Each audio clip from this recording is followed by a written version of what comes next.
Okay, good morning, everyone. Firstly, thank you so much for inviting us. We just try to keep it as brief as possible.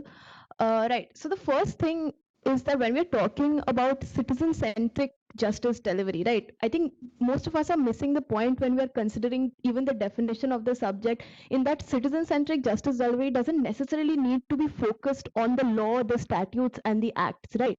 It can go ahead of that. It can go into extrajudicial systems as well. What do I mean when I speak about that, right? The United States, for example, keeping it at a global par standard, the United States launched something called the MI Resolve in response to the COVID-19 crisis in 2020. Now, MI Resolve was meant to be an online tool simply for the resolution of small disputes. So Suraj and I spent the last month interning under a justice of the Delhi High Court, and what we observed was very prevalent throughout the hearings was that there were a lot of cases which did not need to be litigated at all, which simply did not need to increase the already prevalent burden on the courts. And in India, especially, I think online dispute resolution, ODR, is the future of a speedy citizen centric justice system. Why? Because it's the best possible solution from all alternatives. It is online, it is convenient, it wheels citizens into the judicial system while allowing them to retain a large amount of autonomy over the proceedings, right? And at the same time, it also eases one of the biggest problems that we're facing in the judicial system, the burden on the courts, the huge burden on the courts, the huge pendency of cases.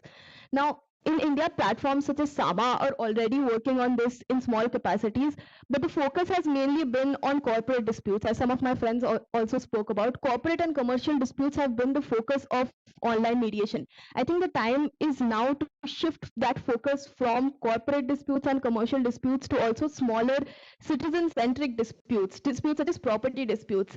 I think it's absolutely not necessary that the first time we hear of a property dispute, we immediately think that we need to litigate this. The first step should always be to resolve it as in as much of a non-retaliatory fashion as possible, right? Because the moment that we start thinking that the first solution to everything is litigation, the more the pendency of the cases goes up, the more the cases that land up in the judicial system which are unable to be resolved for 5, 6, or even a timeline of 10 years for civil cases, as far as I've seen personally. Now, rather interconnected with this is also the question of digitization of the Indian judiciary. So, Suraj and I were just discussing this, that the Delhi High Court or other high courts around the country have already started functioning on a digital basis. However, what should be the focus is the trial courts and the lower courts, which actually face a far greater burden of cases, because the cases become much more narrow and streamlined when they go to the higher courts, but the trial courts face a far larger pendency of proceedings. Now, there have been digital measures which focus on filing of cases, and the trial processes have also become somewhat developed to video conferencing nowadays. But what we are also missing out on is the speedier processing and translation of documents and a lot of other grueling tasks which are also which require a significant amount of human energy and time. And this is also where the modern world and artificial intelligence may come to use for the judiciary, which has already been, of course, rightly identified by the Artificial Intelligence Committee that the Supreme Court has set up. I just feel that AI technology can be invaluable in the processing of documents and also the translation, which has of course also been taken up by the Supreme Court with the Anuvad software, which was introduced in 2019.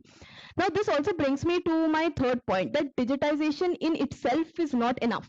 The greater burden lies in the awareness about such digitization, right?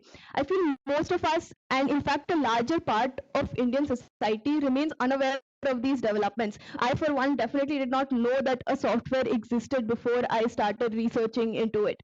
So I think endeavors to ensure that people are actually aware of the digitization and not that the digitization is just happening and it remains a part of the bureaucracy is far more necessary, and that all of this must begin at the grassroots level as well. I believe some of my friends mentioned the digital divide, and this digital divide can only be conquered if we start at the grassroots level with legal aid and awareness camps about the digitization of the judiciary process. And in this, we can also make use of the pro bono clubs which have been set up under the Ministry of Justice, because I feel as law students we have the best accessibility to actually end up spreading the message to whoever needs the uh, system and whoever has been unable to make use of the system so far. And finally, the last point that I wanted to make was about rehabilitation and the idea to move past an entirely punitive judicial system. Now, a holistic, developed society needs to slowly go past this idea of punishment for every situation that arises. And we already have existing systems for this in India. It's just that they have received very bare minimum attention and support.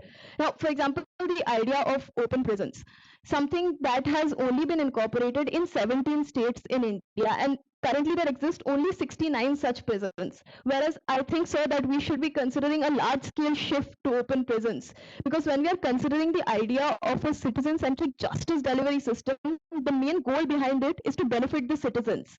And when we are looking at the idea of open prisons, these prisons, they allow the families and dependents of the convicted to reside with them as they work in jobs and slowly start their transition into normal society, right, into ordinary society. Now, this idea of benefiting the citizens must apply to the delinquents and their families as well. Because open prisons allow people to understand justice in a much more non-retaliatory fashion. And as this idea keeps on growing, the more that people will be acquainted to the idea of the judiciary, and the more that they'll feel a little more easier in approaching the judiciary, as opposed to sort of seeing the judiciary as some sort of body which is really unapproachable for the general citizens and for the general middle class, who are in fact very intimidated by the idea of the judiciary and the legal system. Finally, just to conclude, I think as students of the law, we perhaps understand the implications of delayed justice in a very nuanced manner.